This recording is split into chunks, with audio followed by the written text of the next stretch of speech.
My Lord Justice Deepak Mishra, great sharers with me on the stage, my young friends, whom I'm always anxious to meet and talk to, because it is your company, however transient, which keeps me in good health and preserves my freedom of speech, which if I lose, I will cease to be Ram Jethmalani. I am very happy that I today heard a speech from a judge of the Supreme Court outside the court. And of course, as I expected, he delivered a very impressive speech. He has laid down and enunciated a few theorems of constitutional verity, and when I am thinking of what I am going to tell you, I will only be drawing your attention to some inevitable corollaries which arise from the theorem that he has propounded.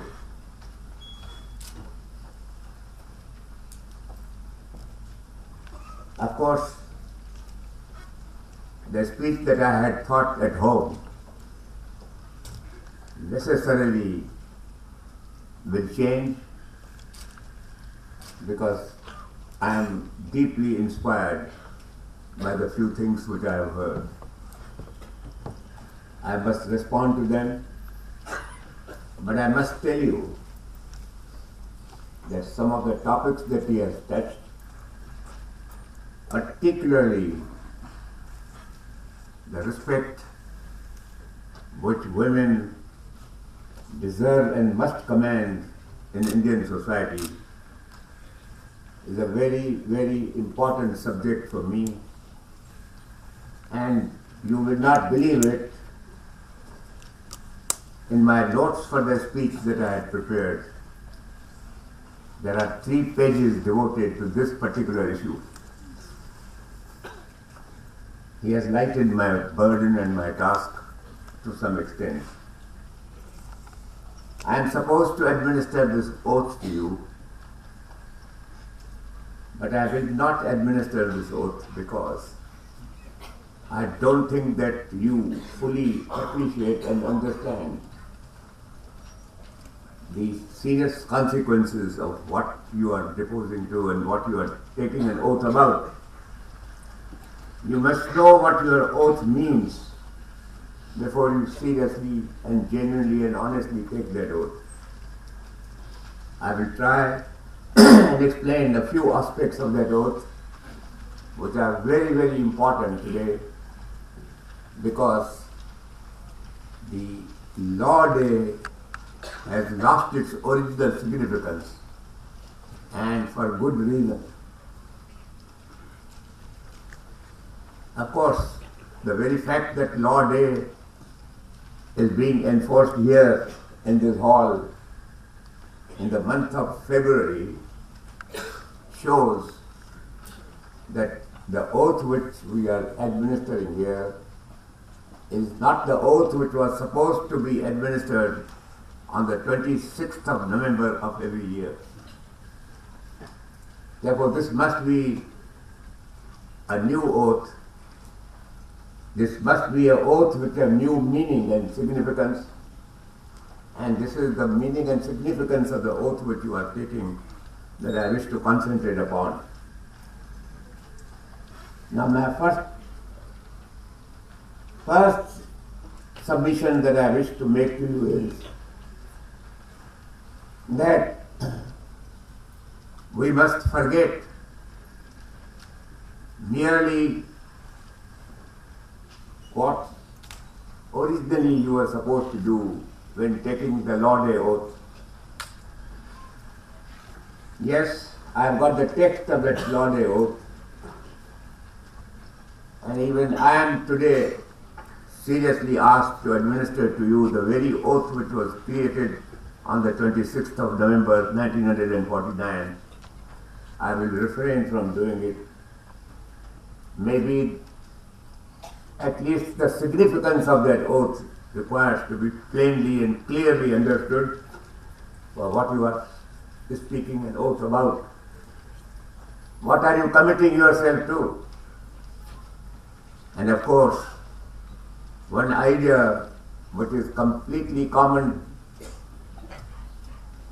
to what you heard from the distinguished judge here, that the Constitution of India today requires to be understood after it has worked for so many decades. It has acquired a new meaning. It has acquired a new meaning because of the writings of jurists, the speeches which are being heard all over the world, particularly in the world of democracy, and of course, some of the fine things that have been uttered by our great judges in some of the judgments which they have delivered. Now, he did mention at great length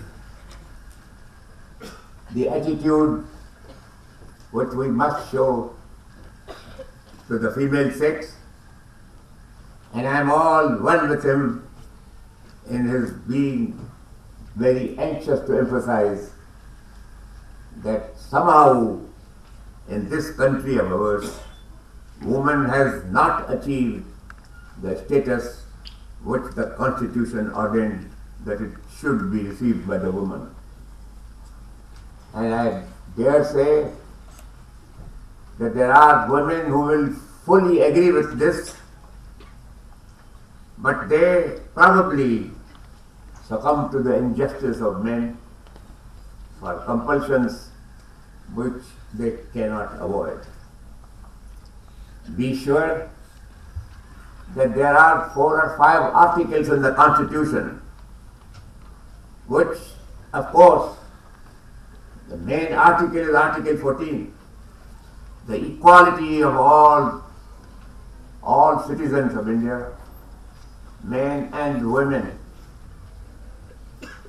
There is no exception to Article 14 in the Constitution of India, and therefore it follows that men and women are entitled to the prestige and the honor of being equally treated with man. And today, if there is inequality, and inequality in some areas which is very, very telling and miserable, it is because, unfortunately, either the men do not know their constitutional obligations, and perhaps the reason also is that the oath which we administer is pure words without any convenient meaning, and real meaning of that oath being conveyed to the people who take that oath. Article 14, as I said, has no exception. But there are articles in the directive principles that all women must receive the same emoluments for the same kind of work that they do. That women are entitled to equal treatment in the matter of getting jobs, and that every other human right which men have under the Constitution, without the slightest exception, is available to women. And my friends, I am occasionally in a position to talk to female audiences. I always tell female audiences that please postpone marriage as long as you can, and even after you get married, postpone pregnancies as long as you can, because man must first get used to treating a woman properly, and you must be very sure in your choice, and don't go and fall either a prey to the wishes of your parents or your guardians or other advisors, and see to it that you always marry under circumstances of absolute dignity. I must recommend to you a book which has been written by a Sindhi girl. Anita Bhujani is the name of that girl. She was born in Singapore and she was living in Hong Kong. She was an educated girl and she chose a husband who loved her. Of course, she loved that husband and they were absolutely in great love and they married. They had a very happy marriage. But soon after the marriage, this poor girl started developing cancer. And the cancer was so vicious that her whole body was full of tumors as big as a tomato each. And my friends, she was in such physical agony that she wished to die and she prayed to God to end her mortal existence on this planet. Ultimately, in the hospital where she was receiving the treatment in the last days of her life, she went into coma. And the doctors in the hospital have recorded that her period of coma lasted for 37 hours. And of course, everybody knows that a person in coma is not a person who has died. The person is still alive. But the truth that has come out later is that the soul and the spirit of this girl had already gone into the other world, and she has described the other world, which means that she was able to come back from the other world after some time. Now that's a mystery which I want you to understand. How did it happen? She has described the world there as one of the happiest places to be in. Her father had died 10 years before, but she met her father there and she was enjoying the company of the father. And she has ultimately in her book, and how that book came to be written, she has described that world as a world of pure happiness. And she has said that there is no hell in this side of the earth. It is all music, it is all light, it is all happiness. And the tragedy of this girl was that she could still see her own body, which the doctors ultimately pronounced as dead, and the husband sitting by the dead body and crying and crying and crying. The spirits that controlled the spirit world went to her and said that we can see that you want to go back, and please, if you do want to go back, we will send you. She said, but how will my soul enter that body of mine which is in that terrible condition from which I have just escaped?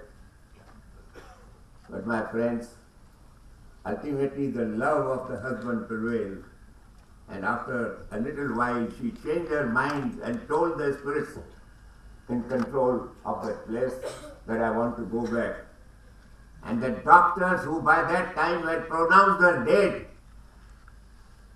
began to wonder what was happening, because the dead body became alive and alive and alive, and it came completely alive. And after 3 or 4 months, the cancer fully disappeared, the tumors disappeared, And my friends, this girl has produced this great book, which is today the bestseller in America. And she has already been invited to 25 different countries of the world to go and speak about the life on the other side of the planet. Read that book. The title of that book is Die Like Me. And you will love to read that book. And if you read that book, you will know how much of happiness exists for you, provided you have respected woman, and this woman was respected by her husband, and the husband was crying near the dead body for hours and hours. So my friends, you don't require a judgment of my Lord, Mr. Justice Mishra, to tell you to be good to women. It is your constitutional duty, and it is the duty which you owe to yourself. If you wish to be happy in the other world, please fulfill this great constitutional promise, and this is the promise which the oath prominently should contain when you utter the words of that oath.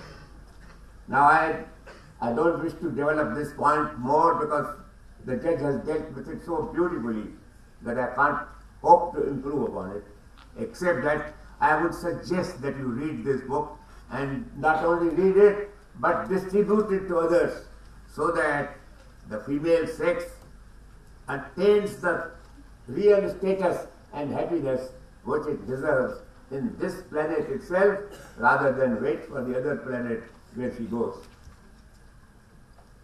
Now, another point that I wish to talk to you about now is